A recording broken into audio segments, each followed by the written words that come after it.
আচ্ছা দেখেন, এই ডেস্কটপের উপরে হোক আর যে কোনো জায়গায় হোক, ডেস্কটপের উপরে হোক আর যে কোনো ফোল্ডারের ভিতরে যেখানেই হোক, আমি কাজের সুবিধার জন্য ডেস্কটপের উপর দেখাচ্ছি, পরে ভিতরে দেখাবো।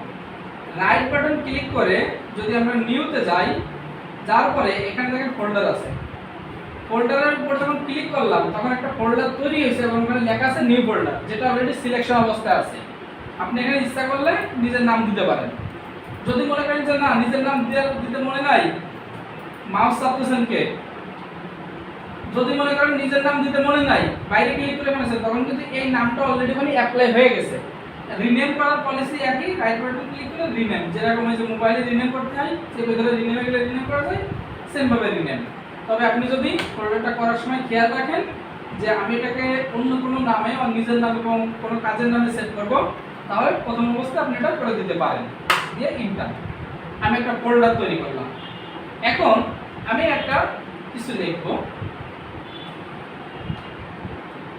একটা ডকুমেন্ট আমি লিখছিলাম, কিছুটা লিখছি, এটাকে আমি সংরক্ষণ করব। তো সংরক্ষণ করতে হলে আমাকে যেতে হবে অফিস বাটনে, এখান থেকে সেভ। কোথায় সেভ করব? ওই যে ডাইরেক্টরি বলালাম একটা, দেখুন এই ডাইরেক্টরি আবার খুঁজে বের করতে হবে। আমি যে ফোল্ডারটা করছি, ফোল্ডারটা কোথায় করছি? ডেস্কটপে।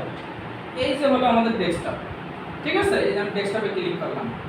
ডেস্কটপের ভিতরে কি নাম? এই যে শহীদুল নামে একটা ফোল্ডার করছি, তাই না? আমি এর ভিতরে গেলাম ডাবল ক্লিক দিয়ে, যার পরে এখন আমি ওই ফোল্ডারের ভিতরে আছি। ফাইলটার নাম যদি চান আপনি পরিবর্তন করতে পারেন, যদি নাম পরিবর্তন না করেন ওই ফাইলের একদম প্রথমে যে অক্ষরগুলো থাকে সেই অক্ষরগুলো দ্বারাও নিজে থেকে একটা নাম নিয়ে নেয়। আপনি যদি চান যে নামটা পরিবর্তন করবেন, তাহলে ফাইল নেমের এই জায়গায় আপনি নাম দিয়ে দিতে পারেন। দেওয়ার পরে সেভ। আমার এই ফাইলটা আমি সংরক্ষণ করছি এক জায়গায়, এবার কেটে দিলাম, দেখি আছে কিনা। এটার ভিতরে ঢুকলাম, আচ্ছা আমার ফাইলটা, তার মানে আমি একটা ফাইল কিভাবে সেভ করতে হয় সেটা শিখলাম, ঠিক আছে? সবাই আপনার ডেস্কটপের উপর নিজের নামে একটা ফোল্ডার করেন, করে একটা ফাইল করেন, করে ওখানে সেভ করেন। ডেস্কটপে করতে পারেন, কোনো বাধ্যবাধকতা নেই, যেখানে আপনি করতে পারেন, কিন্তু দেখতে চাইলে দেখাইতে পারেন।